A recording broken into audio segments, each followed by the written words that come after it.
Hoje no programa Papo na Lagoa nós vamos conversar um pouco sobre a participação do jovem no processo político. E hoje nossos convidados são Luciano Braga, o vice-prefeito, e o jovem universitário Reito. Nós vamos tratar um pouco sobre a participação do jovem no processo político, é um tema muito interessante. Confira aí agora a nossa entrevista. Da participação do jovem no processo político. Luciano Braga, o que você vê a política assim muito conservadora, que inibe a participação do jovem? É o seguinte, quando se fala da questão da participação do jovem e quando se fala da questão da política ser conservadora, eu acredito muito nisso. Tem um fato interessante, a política na sua maioria, a maioria dos partidos na verdade são comandados por caciques políticos, né? E muitas vezes essas decisões vêm de cima para baixo. Não se tem aquela questão do diálogo, da discussão, e o jovem quer participar disso. Então isso, já, na verdade, já desfavorece a essa questão, até tira esse estímulo do jovem a participar. Acho que esse é um dos motivos. Aquilo que o Luciano coloca, que de fato ela é conservadora, né? Alguns dos exemplos é que a gente vê que os jovens que ingressam pela política, ou alguns têm militância já dentro do contexto da universidade ou da organização social de bairros, ou organização social da sua comunidade, ou na família, tá entendendo? Aí quando a gente olha se o jovem que não tem nenhum desse tipo de relação, ou de militância familiar, ou de militância de bairro, ou de comunidade, é meio difícil, e por conta também desses caciques, que são os líderes que fazem parte desses grupos, aí há essa inibição de fato. As manifestações que ocorreram no ano passado, e essas manifestações não estavam atreladas a nenhum partido, né? Essa manifestação não tinha a cor institucional, era um movimento jovem que começou com a liderança jovem e que foram para as ruas do país reivindicar, a gente não sabe nem o que, eram tantas reivindicações que convergiam no meio da manifestação, mas como é que você encara essas manifestações sem a coordenação dos partidos? Será que o movimento, o modelo partidário no país está desgastado? Alguns partidos ditos de esquerda, eles tentaram tomar posse desse movimento e não conseguiram. A própria imprensa mostrou bastante onde partidos com suas bandeiras apareceram nessas mobilizações, as pessoas pediram que saíssem, né, que se ausentassem daquelas mobilizações. A gente tem uma coisa também, aí você diz assim, tem um Revoltados Online que hoje, ainda até hoje participa ativamente das mobilizações através de Facebook, outros movimentos, e que a gente vê, aí você diz assim, os partidos políticos estão dissociados dessa situação. Eu tenho uma certa restrição quanto a isso. Eu acho que não. Se você para observar, o Revoltados Online, já senti que ele tem um pezinho com uma ligação com o Jair Bolsonaro. Então, de certa forma, pode até diretamente os partidos estarem fora. Mas alguns movimentos que se intitularam como os criadores, de certa forma, dessas mobilizações, os que alavancaram essas mobilizações, eles têm um pé ligado a algum grupo. A manifestação se dava por conta também da insatisfação dele com os processos políticos e com os políticos daquele contexto. Eu acho que, apesar de não ter essa relação direta com alguns partidos e de não permitirem que partidos coloquem a sua bandeira, existe por parte dos jovens esse interesse de que a gente acredita na política, mas a gente não acredita nessa política. Dessa relação do jovem com a política partidária, porque o partidarismo é uma expressão da política em si, não é a definição da política. Mas quando você tem uma visão, uma determinada visão, você procura um partido que represente seus ideais e convicções e procura militar em torno desse partido. Mas os dados revelam do tribunal que nos 7 últimos anos houve uma queda de filiação de jovens na faixa etária de 16 a 24 anos, PMDB, PT, PSDB, esses maiores legendas perderam muito jovem, né? Isso aí não é uma explicação que não existe uma comunicação entre o jovem e os partidos existentes, que os partidos hoje estão passando por um momento que não atende às demandas e os anseios de representatividade? Os jovens, eles estão interessados principalmente naquilo que é um espetáculo para eles. Aquilo que promove espetáculo, aquilo que além de ser um espetáculo, é aquilo que é instantâneo. E a maioria dos partidos políticos hoje que nós encontramos, além deles não conseguirem provocar um espetáculo para que os estudantes, a juventude participe, ela também não consegue ser instantânea em algumas coisas que eles buscam.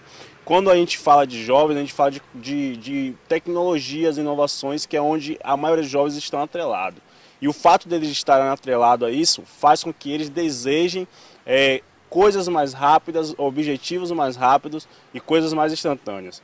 E os partidos não estão conseguindo isso. Não estão convidando a juventude para discutir o que é de interessante para a juventude discutir, mas sim os seus próprios interesses, e não fazem, entre aspas, da política um espetáculo onde o jovem se veja como parte dela. A gente fica observando o seguinte: nos últimos anos, a política brasileira ela está cercada de escândalos. Eu acho que esse é um dos motivos. Se você parar para observar, nós temos aí a questão do mensalão, nós temos hoje a Operação Lava Jato, e quando você para observar, as principais legendas, quer queira, quer não, elas estão direta ou indiretamente envolvidas nessas questões. Então isso já é um motivo de desinteresse. Quanto à questão, outro fato que eu gostaria de colocar é que os principais partidos, eles começaram a se preocupar com essa questão de movimentos de juventude.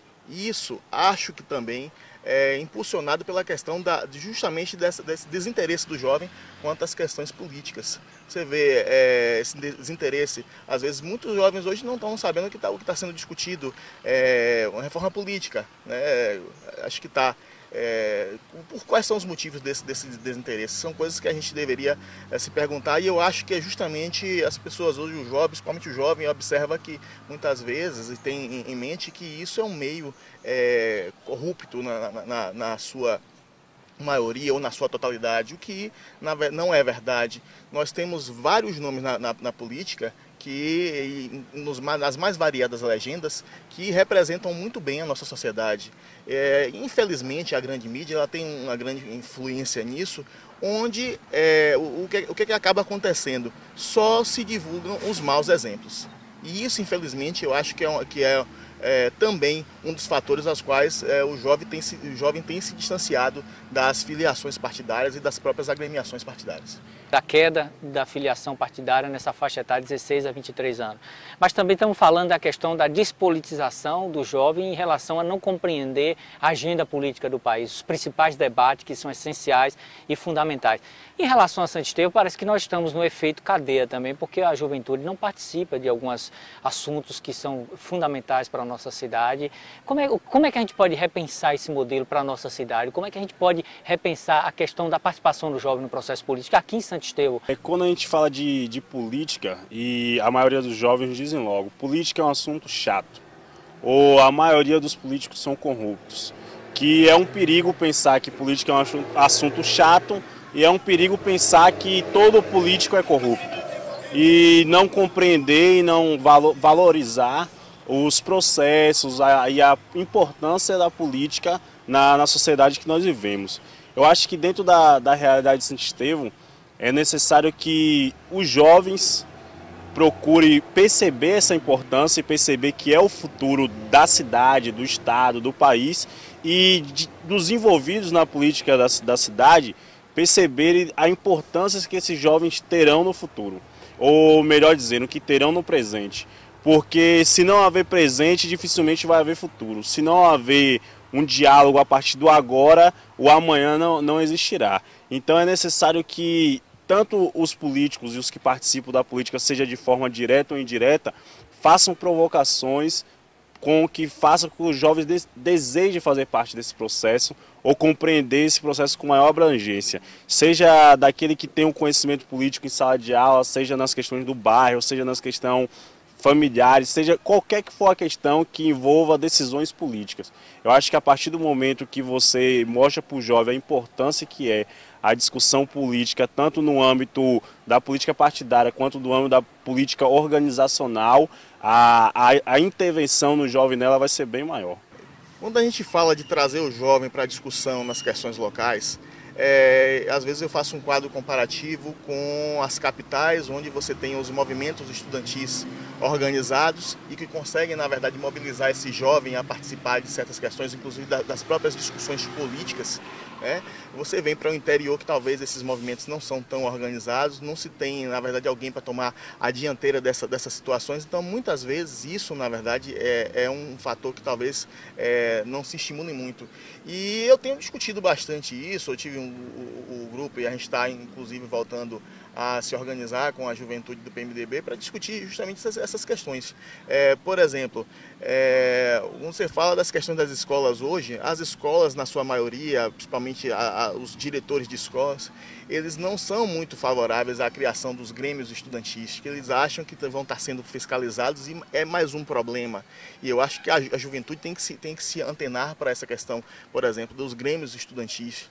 O grêmio estudantil, acho que você, de certa forma, você vai abrir esse leque, não só para as discussões políticas, não só para as questões voltadas à realidade das escolas, mas acho que é um leque bem maior de assuntos, na verdade, que você vai mudar o dia a dia das pessoas, né? Então, eu acho que a gente tem que procurar, principalmente nas cidades do interior, voltar a se discutir essa questão dos grêmios estudantis, para que o jovem comece a participar desse processo. Então, eu acho que também muito dessa questão da realidade, da participação do jovem nas cidades, e digo, principalmente nas cidades do interior, muitas vezes a falta de entidades que possam impulsionar essa questão aqui. Nós temos hoje em Santo Estevão o Conselho do Transporte Universitário, que eu tenho certeza que está ampliando esse leque não só para o transporte, mas talvez surjam outros assuntos que estejam relacionados com a realidade da nossa comunidade, não só aqui, quanto em tantos outros municípios. Então eu acho que o jovem tem que se organizar através das entidades representativas. Então eu acho que está faltando o político chamar o jovem a participar desse processo, ouvindo o jovem. Esse é o grande problema. As decisões não devem vir de cima para baixo, eles devem ter o jovem como partícipe desse processo. Qual é a palavra final que você deixaria para o jovem que está assistindo a gente agora, Reitor? Diante disso que Valdec colocou, eu acho que você, jovem que está assistindo, você deve repensar, ou se não já pensou, sobre o seu papel e quais as suas intervenções que essa geração está deixando para o mundo. Porque se nós nos anularmos no processo político, nas discussões políticas, certamente que o mundo será pior. Eu convido o jovem a repensar a sua postura e a sua participação, não necessariamente partidarista, mas que seja nas discussões, seja de bairro, seja discussões de escola, ou de entidades ou de coletivos que você faça parte. Eu convido o jovem a repensar a sua postura no que diz respeito à questão do processo político. E no processo político é que muitas vezes surgem essas mudanças. Às vezes a gente reclama da questão do político A, B ou C, e se o jovem, na verdade, não se posicionar, não participar desse processo, as mesmas figuras sempre se encontrarão no processo político. E muitas vezes já cansadas, né? Então quando a gente fala cansada, é o cansado de pensamento, é o cansado de ações, e muitas vezes as coisas não se mudam se você não se colocar como parte desse processo político. Você que está nos assistindo, eu gostaria de deixar aqui um conselho. Essas mudanças não ocorrem sem a participação no processo político, né? Eles acontecem com certeza a partir da participação da população no processo político. Então fica aqui esse convite ao jovem a participar do processo político do seu município, do seu estado e também do nosso país. Muito obrigado, é uma satisfação enorme participar desse programa aqui com você, Valdec, a participação de Reitor, né? É uma satisfação enorme que, inclusive, costumo dizer, eu vejo bastante as publicações de Reitor no Facebook, é um jovem que convido você, Reitor, também a participar desse processo político. A participação da juventude é fundamental para a gente construir um novo processo e pensar no novo amanhã. Muito obrigado. Na próxima semana vamos voltar com a nova edição do programa Papo na Lagoa. Reitor, Luciano, valeu, obrigado.